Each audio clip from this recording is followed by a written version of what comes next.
Paz do Senhor, amada Igreja de Nosso Senhor e Salvador Jesus Cristo. Primeiro dia da semana é dia de escola bíblica dominical, irmãos. E nós com alegria nos colocamos diante do Senhor e pedimos a Ele misericórdia que nos ajude. Nós precisamos caminhar no estudo desse assunto que Ele tem nos ordenado, tão importante, tão vital para que possamos conhecer um pouco mais da graça manifestada por Cristo Jesus na cruz e os efeitos dessa graça na vida do homem caído. Amém? Nós vamos orar, colocar as nossas vidas na presença de Deus. Senhor da glória, em nome de Jesus, nós te exaltamos, Pai, glorificamos o teu nome. Somos gratos a ti, Senhor, por este dia. Nos colocamos, Senhor, em tua presença, pedindo a Deus que o Senhor nos ajude em todos os momentos. É, ó Deus, o dia em que nós separamos para juntos estudarmos a tua palavra, Pai, e, Senhor, mais à noite, estar na tua casa ou diante de ti, ainda que remotamente, para prestar um culto agradável, um culto, Senhor, racional, onde o teu nome seja exaltado e glorificado, Pai.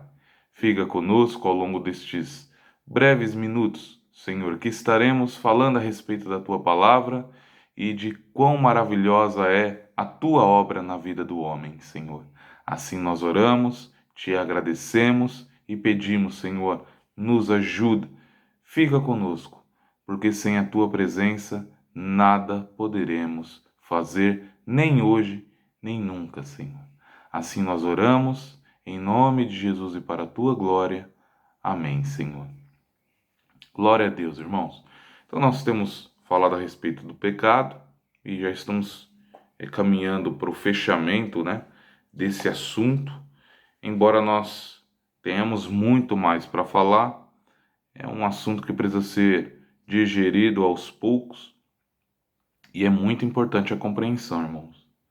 Porque compreendendo, como temos falado, a profundidade e a extensão dessa questão maligna do pecado, nós entendemos de forma verdadeira a obra realizada por Cristo, né? Não nos esqueçamos do nosso versículo-chave, que está em Hebreus: como escaparemos nós, se não atentarmos para uma tão grande salvação? Essa salvação tão grande ainda é incompreendida por muitos. E a incompreensão dessa salvação tão grande é que dificulta a caminhada de muitos crentes, dificulta a caminhada de muitos cristãos. Porque quando eu a entendo, então é como se um véu fosse retirado, e aí eu sirvo a Deus de uma forma sincera, com o coração agradecido, reconhecendo aquilo que Ele fez por mim e que só Ele poderia fazer por mim. Ninguém mais poderia fazer. Só Ele. E foi o que Ele realizou há 2000 anos atrás. Tem uma questão que nós falamos, né?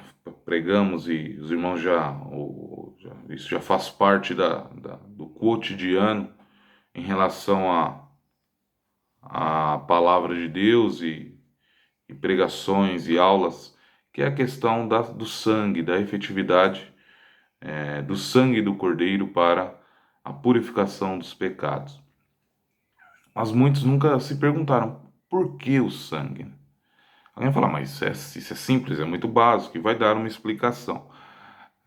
Glória a Deus aqueles que conseguem pelo menos dar a explicação. Mas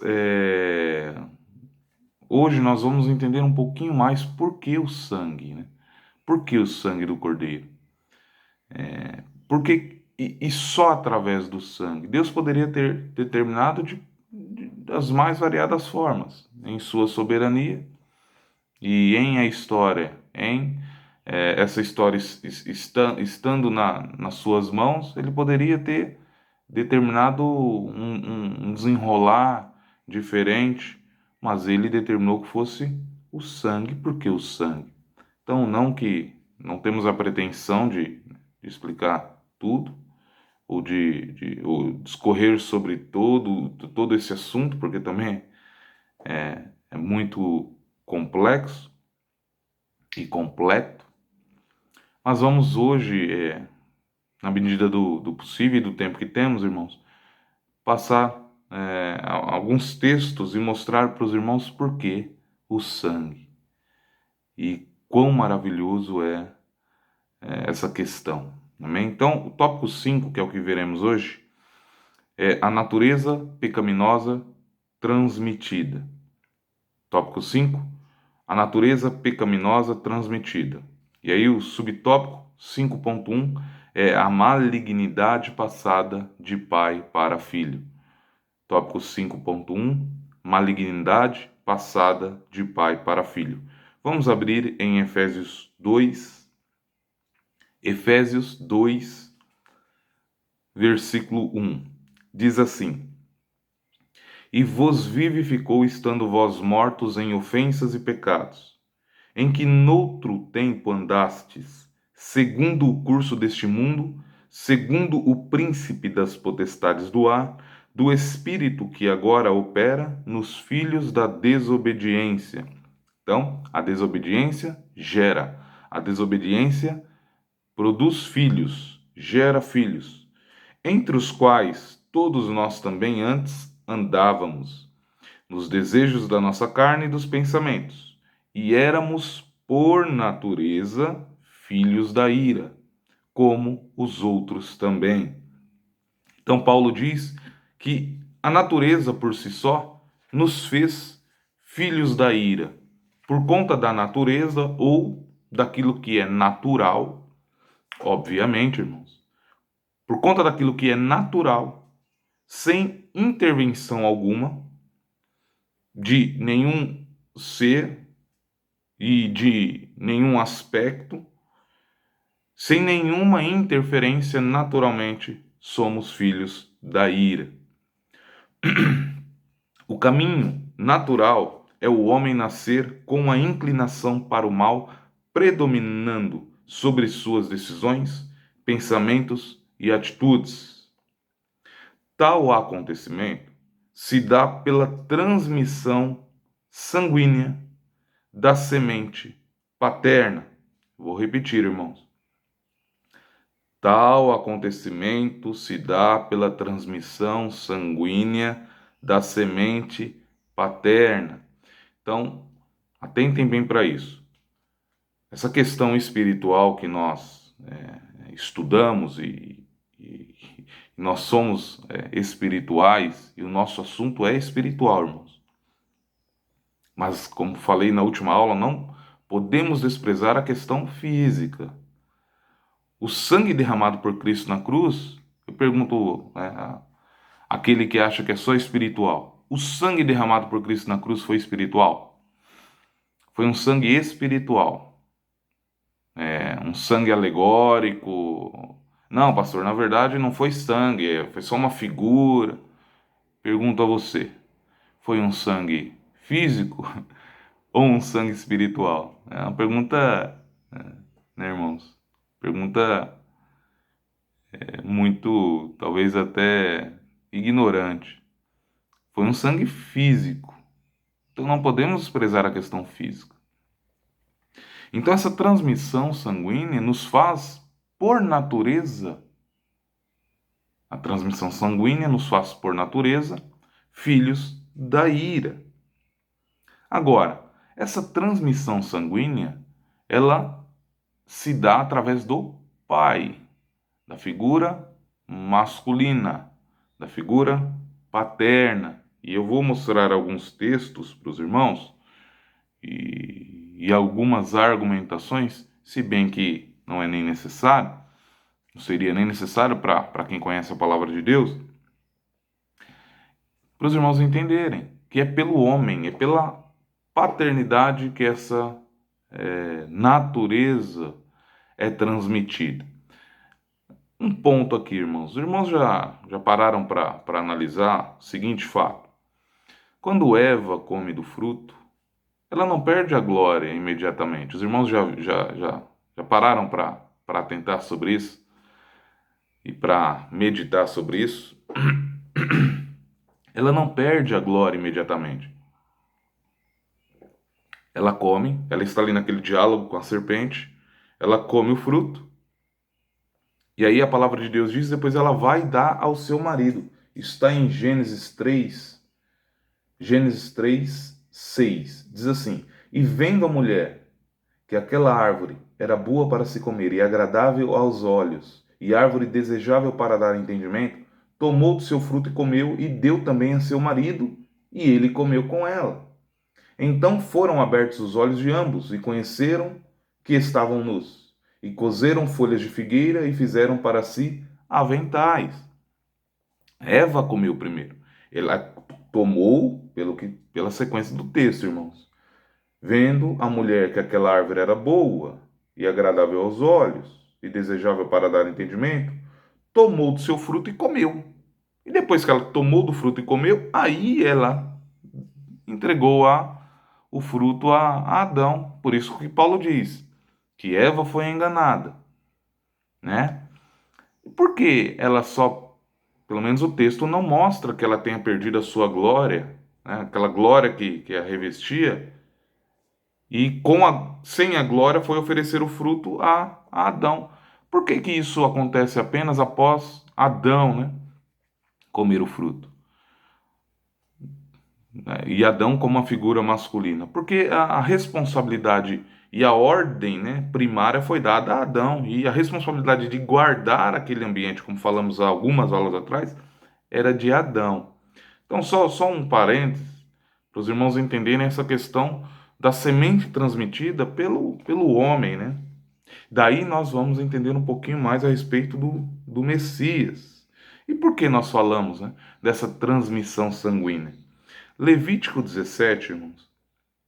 Levítico 17, 11. O que diz? Porque a alma da carne está no sangue, pelo que vô-lo tenho dado sobre o altar, para fazer expiação pela vossa alma, porquanto é o sangue que fará expiação pela alma. Então a alma da carne está no sangue. Eles foram feitos alma viventes. Adão foi feito alma vivente.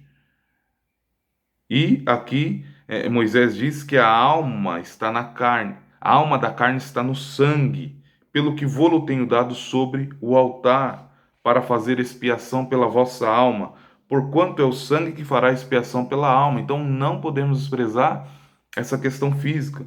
Essa contaminação do sangue se refere ao pecado transmitido pelo erro dos primeiros pais, o que alguns teólogos chamam de pecado original, que difere do pecado pessoal.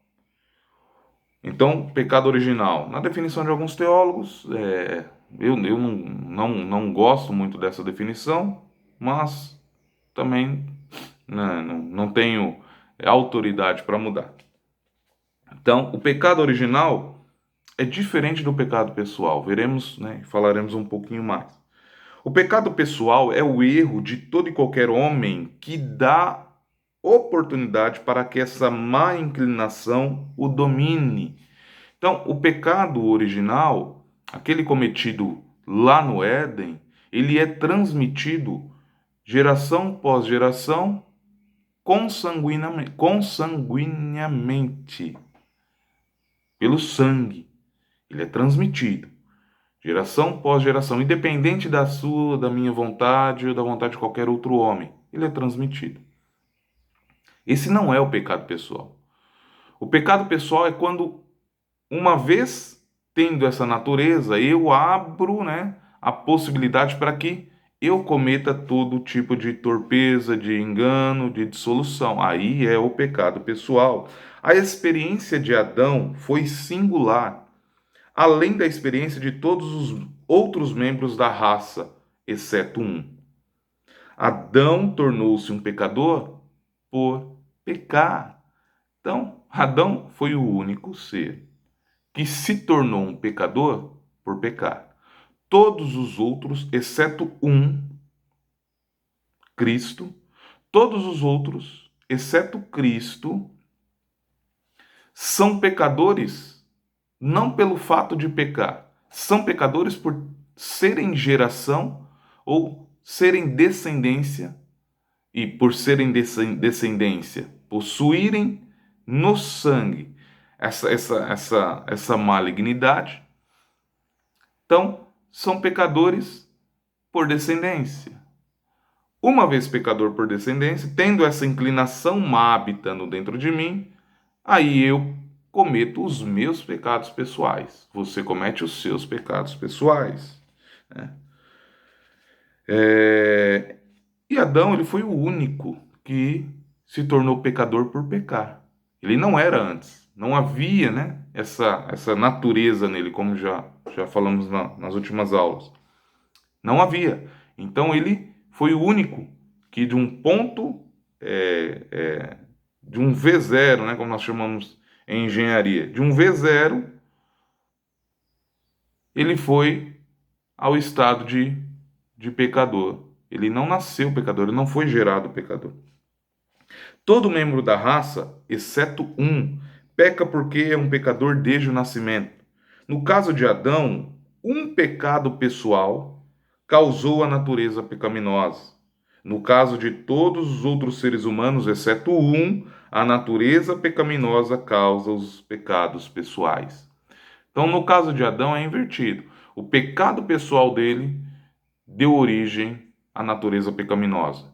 No caso de todos os outros homens, exceto Cristo, a natureza pecaminosa é que dá origem ao pecado pessoal. Então é isso que nós estamos querendo dizer, irmãos. 1 Coríntios 15, 1 Coríntios 15, 45. 1 Coríntios 15, 45.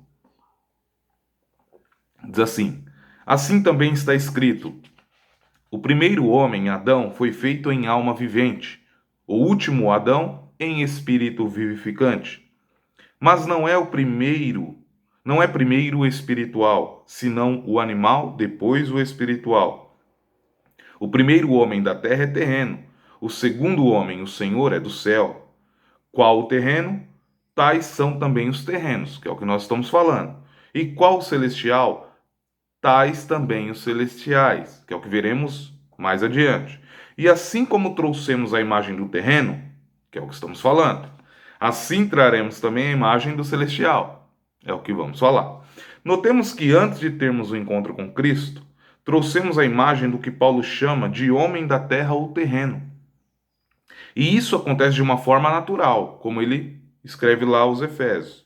Nota-se também que a genealogia bíblica é sempre baseada, irmãos, na figura masculina. Aí pronto, entendeu? Porque a genealogia é sempre baseado na figura paterna, na figura masculina. É por isso. É porque essa transmissão, essa possibilidade de descendência, biblicamente falando, vem através do homem. E isso não deveria ser incompreendido se lembrarmos que, fisicamente, é o homem quem carrega a semente que possibilita a reprodução. Por exemplo, quando o Senhor visita Abraão, Sara ainda não havia gerado, né? Ela era estéril. E o Senhor diz assim a Abraão: por este tempo da vida virei a ti e Sara terá um filho. Irmãos, a esterilidade não estava em Abraão, estava em Sara. Por que o Senhor disse que viria a Abraão e aí Sara teria um filho? Compreendem como a semente é, vai do homem, né? Isso estamos falando para a classe dos adultos. Então, essa transmissão acontece sanguineamente pela figura masculina. A compreensão do efeito maligno do pecado e da extensão da graça salvadora operada na cruz passa sem dúvida alguma pelo paralelo entre Cristo e Adão. A vasta semelhança em relação aos dois é por vezes ignorada por boa parte dos cristãos. É certo que o comportamento de um muito difere em relação ao outro, mas veremos que o contexto em que foram colocados é muito próximo.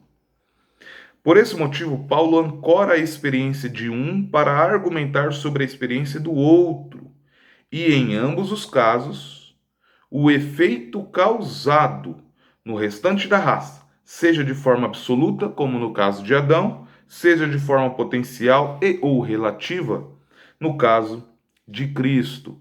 Então, a partir de agora, nós começaremos a entender por que Paulo faz esse paralelo entre Adão e Cristo, né? Agora nós vamos para Romanos 5,12. Romanos 5,12. Pelo que, como por um homem entrou o pecado no mundo, e pelo pecado a morte, assim também a morte passou a todos os homens. Por isso que todos pecaram. Porque até a lei estava o pecado no mundo, mas o pecado não é imputado não havendo lei. No entanto, a morte reinou desde Adão até Moisés, até sobre aqueles que não pecaram à semelhança de Adão. Então vejam, aqueles que não pecaram à semelhança de Adão também foram presenteados com a morte, né? É o que está falando aqui. Por quê? Porque, como falamos, ele foi o único a cometer, a se tornar pecador por pecar. Os outros morreram porque já nasceram pecadores. E Adão, né, que é a figura daquele que havia de vir. 15. Mas não é assim o dom gratuito como a ofensa, porque se pela ofensa de um morreram muitos, muito mais a graça de Deus e o dom pela graça, que é de um só homem, Jesus Cristo, abundou sobre muitos. E não foi assim o dom como a ofensa, por um só que pecou, porque o juízo veio de uma só ofensa, na verdade para a condenação, mas o dom gratuito veio de muitas ofensas para justificação. 17. Porque se pela ofensa de um só a morte reinou por esse, muito mais os que recebem a abundância da graça e do dom da justiça reinarão em vida por um só, Jesus Cristo. Pois assim como por uma só ofensa veio o juízo sobre todos os homens para a condenação, assim também por um só ato de justiça veio a graça sobre todos os homens para a justificação de vida. Porque, como pela desobediência de um só homem, muitos foram feitos pecadores, assim pela obediência de um, muitos serão feitos justos. E também 1 Coríntios 15, 22. Porque assim como todos morrem em Adão, assim também todos serão vivificados em Cristo. Então, esse é o primeiro tópico, irmãos. Agora, o segundo tópico, o tópico 5.2, a quebra da transmissão da natureza caída, ou a quebra na transmissão da natureza caída. Então, para que houvesse a possibilidade de salvação ou a possibilidade de remissão, era necessário que esse círculo fosse interrompido, né? Esse ciclo, na verdade, fosse interrompido. E ele foi interrompido. Era necessário que, em algum momento, essa natureza não fosse transmitida, para que houvesse a possibilidade da salvação do homem caído, irmãos. Gênesis 3,15. Gênesis 3,15. Esse é muito interessante. Muito conhecido também. Porém, inimizade entre ti e a mulher, e entre a tua semente e a sua semente. Esta te ferirá a cabeça, e tu lhe ferirás o calcanhar. Os irmãos vejam, nós estamos falando que a semente vem, do homem, né? Mas aqui nessa predição, nesse proto-evangelho, nós lemos, né? O Senhor dizendo que colocaria inimizade entre a semente da serpente e a própria serpente e a semente da mulher. Por que não a semente do homem, né? Por que a semente da mulher? Então, embora a semente seja transmitida através do homem, vemos nessa profecia que a inimizade seria posta entre a serpente e a semente da mulher.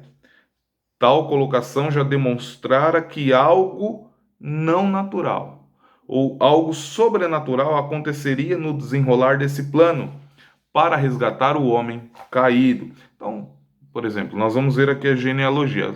Veja bem, a genealogia vem de homem, mostrando que homem gerou homem, homem gerou homem, homem gerou homem, homem gerou homem.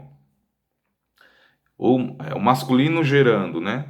O masculino não gerando, mas sendo o transmissor dessa semente. E aí, lá no proto-evangelho, o Senhor disse que colocaria inimizade entre a semente da serpente e a semente da mulher, já demonstrando que algo sobrenatural aconteceria. Então, lá em Mateus 1, quando nós pegamos a genealogia do Senhor,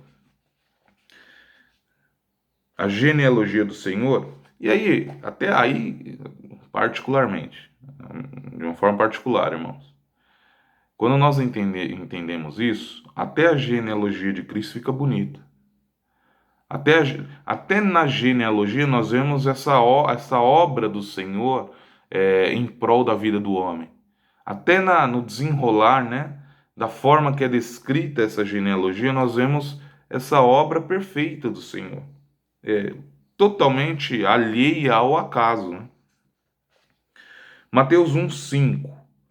E depois da deportação para a Babilônia, Jeconias gerou a Salatiel, e Salatiel gerou a Zorobabel, e Zorobabel gerou a Abiúde, e Abiúde gerou a Eliaquim, e Eliaquim gerou a Azor, e Azor gerou a Sadoc, Sadoc gerou a Aquim, e Aquim gerou Eliúde, e Eliúde gerou a Eleazar, e Eleazar gerou a Matã, e Matã gerou a Jacó, e Jacó gerou a José. Aí entra uma figura feminina, marido de Maria, da qual nasceu Jesus, que se chama o Cristo.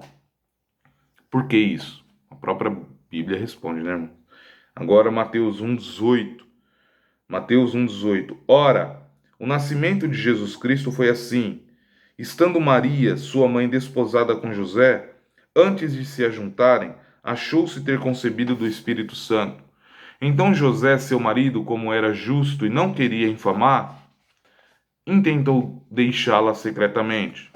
E projetando ele isso, eis que em sonho lhe apareceu um anjo do Senhor dizendo: José, filho de Davi, não temas receber a Maria, tua mulher, porque o que nela está gerado é do Espírito Santo. Pronto, irmãos. Essa é a quebra. Não houve transmissão humana. E ela dará à luz um filho, e lhe porá o nome de Jesus, porque ele salvará o seu povo de seus pecados.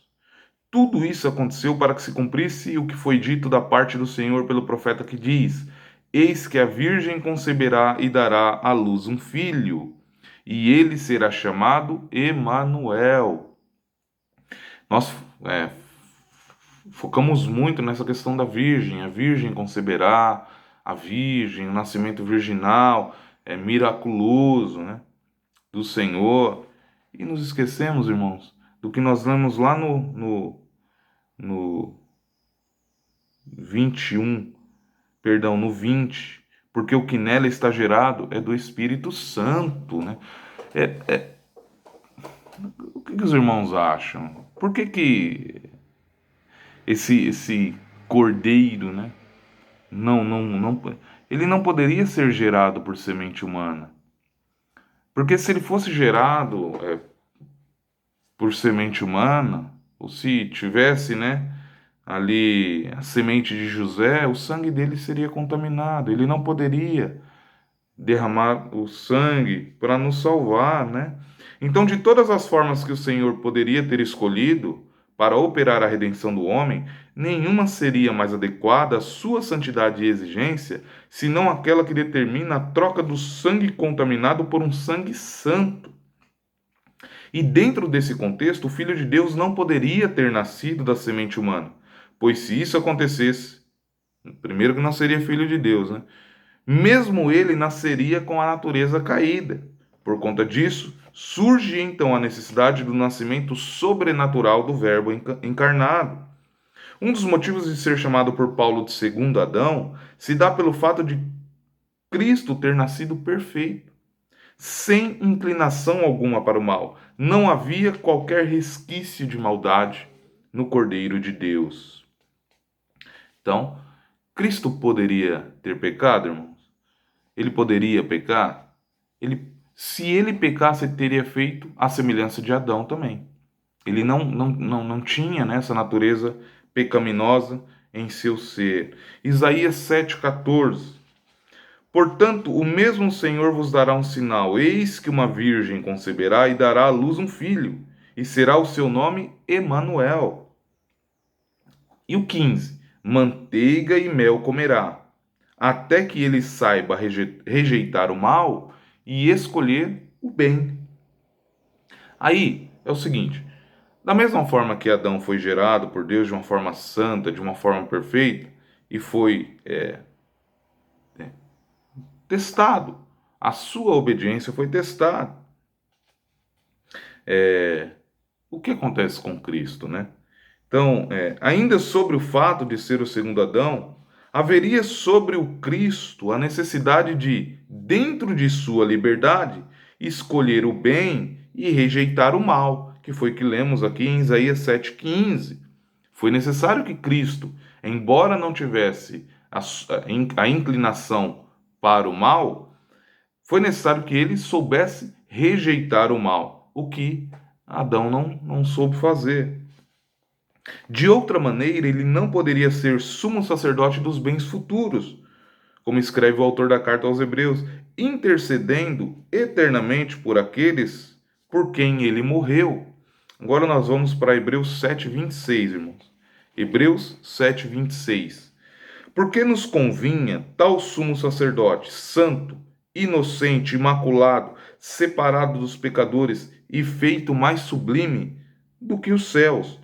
Nos convinha tal sumo sacerdote, que não necessitasse, como os sumos sacerdotes, de oferecer cada dia sacrifícios, primeiramente por seus próprios pecados e depois pelos do povo. Porque isso fez ele uma vez, oferecendo a si mesmo. Então, quando ele diz, né, separado dos pecadores e feito mais sublime do que os céus. É extraordinário por essa questão da natureza não transmitida, né, através do seu nascimento, da sua geração. Então, essa necessidade que ele tinha, irmãos, de rejeitar o mal, né? Diz lá que, olha só, em Isaías diz: manteiga e mel comerá. Ou seja, ele seria alimentado, ele, né, se alimentaria, até que ele saiba rejeitar o bem, o mal e escolher o bem. A que assunto, a que tópico aqui o profeta está falando? Aí nós entramos num texto que muitos, né, ainda também não entenderam. Por quê? Por quê? Por que esse texto? Eu confesso que em muitos momentos eu fiquei intrigado com esse texto. Mas diz lá que manteiga e mel, é isso? Manteiga e mel comerá até que saiba rejeitar o mal e escolher o bem. E a respeito de qual período da vida do Senhor Isaías está falando? É a respeito da tentação, como tem na Bíblia, né, no título aí que os homens colocam, a tentação no deserto, irmãos. Por quê? Os irmãos não se sentem, né, intrigados? Como Cristo se permitiu ser transportado pelo Espírito ao deserto e ali se sujeitar a uma tentação do inimigo? Irmãos, não vamos nos esquecer que Jesus Cristo é o Senhor, Ele é Deus. Então, como que o Deus encarnado, o Emanuel, Deus conosco, como que esse Deus, né, que embora naquele momento estava tabernaculando conosco, como esse Deus se permitiu ser levado para o deserto e ser tentado pelo diabo? Como se permitiu, né, o Criador ser tentado pela criatura? É algo para nós realmente. Eu sempre fiquei intrigado, né, com esse texto. Mas por quê? Porque era necessário que ele soubesse, como Isaías diz, escolher o bem e rejeitar o mal. E nós veremos aqui que existe um paralelo extraordinário entre a tentação no deserto e a tentação no Éden. É a mesma, irmãos. É a mesma. É a mesma. Por isso que é o primeiro e o segundo Adão, né? É o primeiro e o segundo Adão, como Paulo revela. Paulo revela. Primeiro e segundo Adão. É a mesma essência. As duas histórias são as mesmas, com a mesma característica, com as mesmas características, com a mesma essência. Então vamos lá. Mateus 4:1. Mateus 4:1. Então foi conduzido Jesus pelo Espírito ao deserto para ser tentado pelo diabo. Esse versículo 1 aqui, para mim, já é um negócio que fala, Senhor, por que isso? E tendo jejuado 40 dias e 40 noites, depois teve fome. E chegando-se a ele o tentador disse: Se tu és o filho de Deus, manda que estas pedras se tornem em pães. Ele, porém, respondendo, disse: Está escrito: Nem só de pão viverá o homem, mas de toda a palavra que sai da boca de Deus. Então o diabo transportou a cidade santa e colocou-o sobre o pináculo do templo, e disse-lhe: Se tu és o filho de Deus, lança-te daqui abaixo, porque está escrito: Aos seus anjos dará ordens a teu respeito, e tomar-te-ão nas mãos, para que nunca tropeces em alguma pedra. Disse-lhe Jesus: Também está escrito: Não tentarás ao Senhor teu Deus.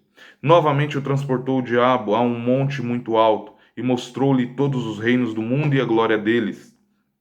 E disse-lhe: Tudo isso te darei se prostrado me adorares. Então disse-lhe Jesus: Vai-te, Satanás, porque está escrito: Ao Senhor teu Deus adorarás e só a ele servirás. Então o diabo o deixou, e eis que chegaram os anjos e o serviram.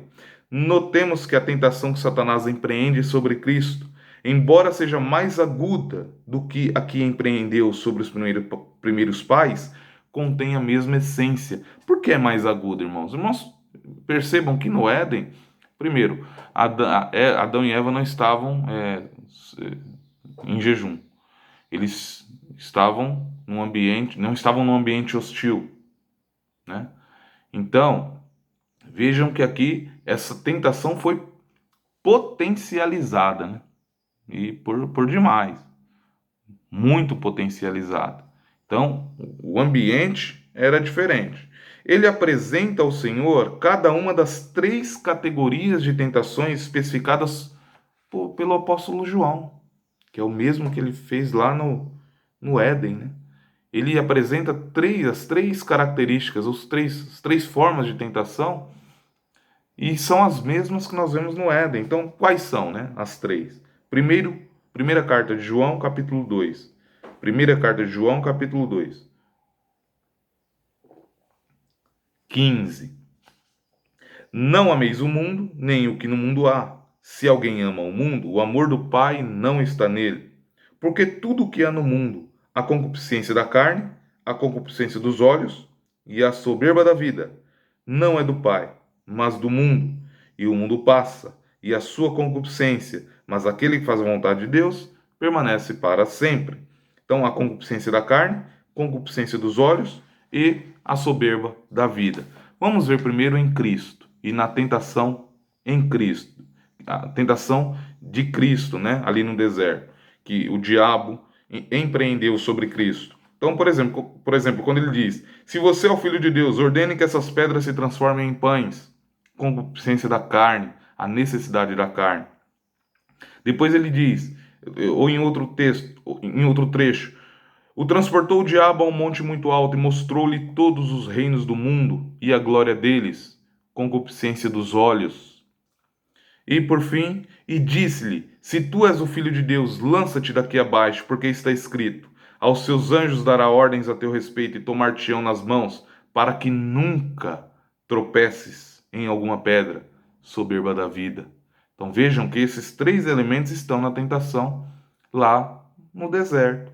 Esses três elementos: concupiscência da carne, quando ele diz para transformar as pedras em pães; concupiscência dos olhos, quando ele leva um monte muito alto e mostra, né, todos os reinos do mundo, como se Cristo pudesse desejar aquilo; e a soberba da vida, quando ele, invocando, né, a palavra de Deus, ele diz que os anjos teriam ordens a respeito do Filho de Deus, para que nunca tropeces em pedra. Então ele tentou invocar ali uma soberba no Senhor.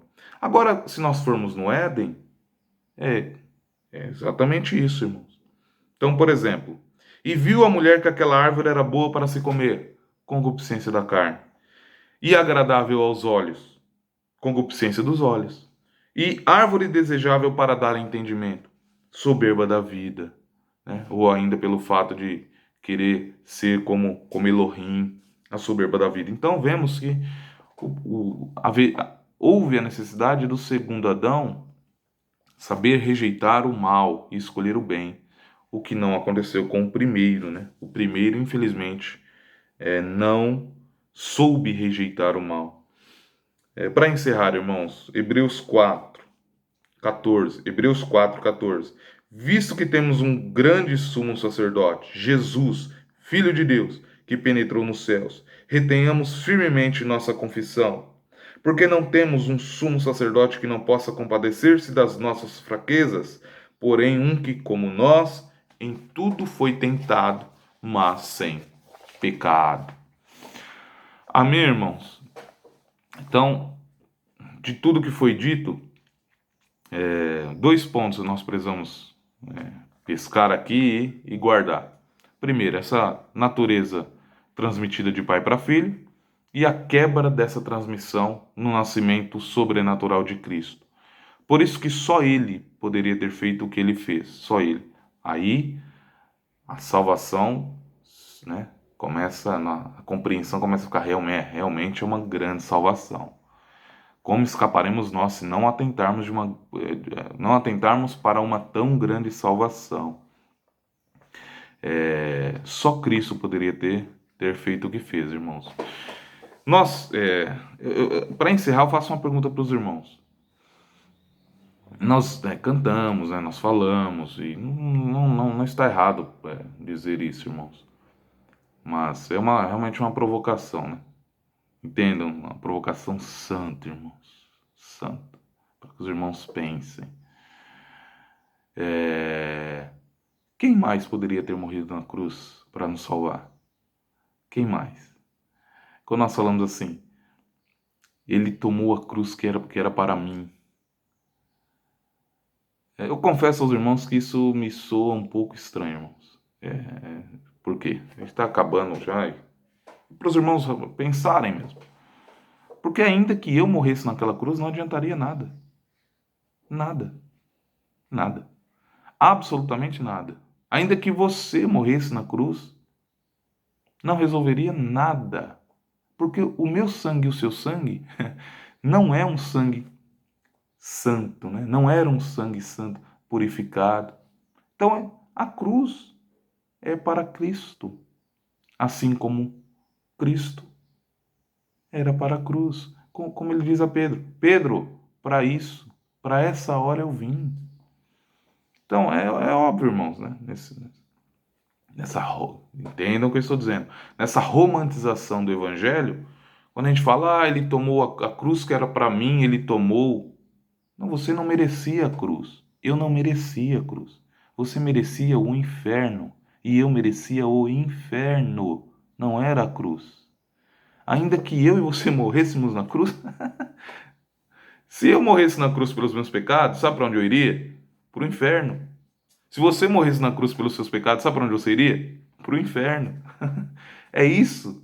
É por isso que ela é uma tão grande salvação. Foi necessário que Deus fizesse ou que Ele conduzisse todo esse desenrolar.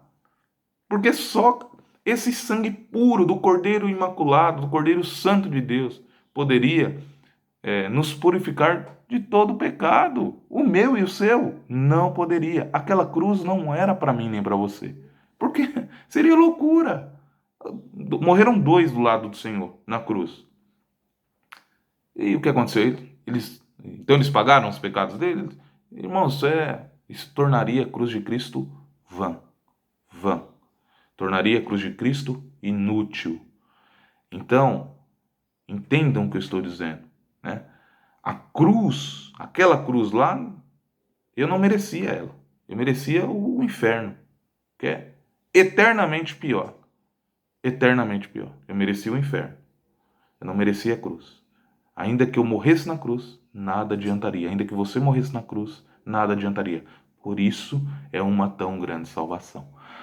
Amém, irmãos? E continuaremos então agora, na próxima aula, entrando na efetividade dessa cura para o pecado do homem. Amém? Nós vamos orar.